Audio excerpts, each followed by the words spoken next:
Welcome, foolish mortals, to the Haunted Mansion. Do you want the house tour? Well, approaching the Haunted Mansion can feel a little intimidating. We have this foreboding, exaggerated architecture. We hear this rather sinister sounding funeral dirge playing.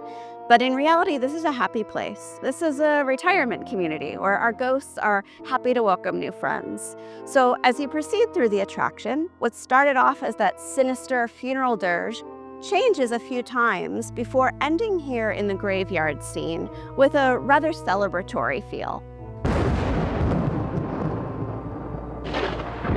Welcome to the library, where we find our classic staring bust illusion. One of the special things with this illusion is it's very, very analog, and it's very sophisticated in its simplicity. The story goes that Yale Gracie was in his lab in Glendale, much like the lab that we have today, and he kind of discovered this in happenstance.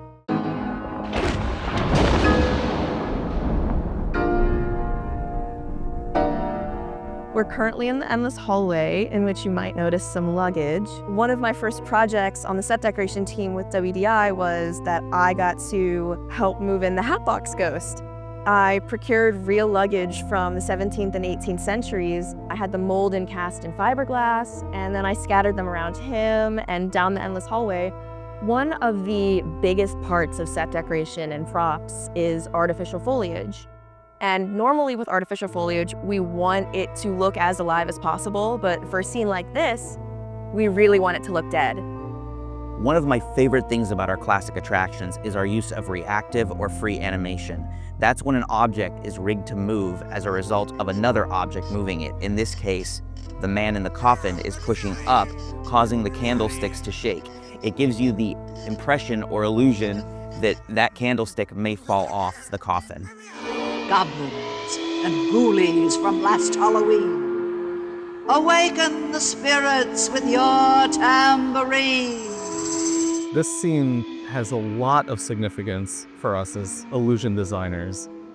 One of the really, really interesting facts about this scene is this is really what a lot of historians date back as the first documented use of projection mapping.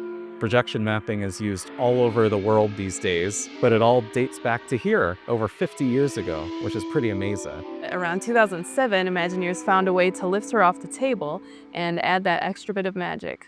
And we also have been able to add a little bit to this scene. We brought new life to the ectoplasm that we find in this room.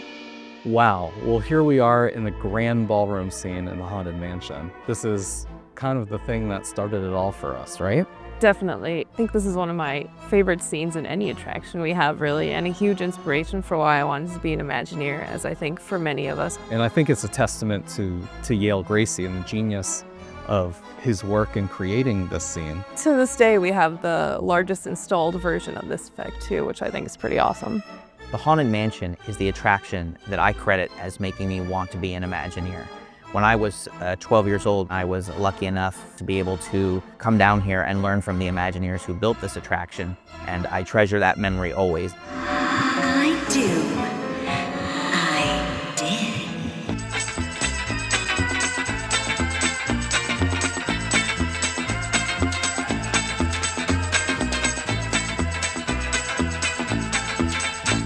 So out in the queue here, when we went through this reimagination, we were able to add things like new tombstones and this mausoleum to pay tribute to the great Imagineers who brought this attraction to life. I had the honor of getting to work on all of these graphics and this signage. This crooked little message here was actually an accident. I had hit it and spun in my chair, and we decided to keep it in because it added a little bit more character to the space. Thanks for walking with us through the Haunted Mansion. Make sure to like, comment, and subscribe. And hurry back.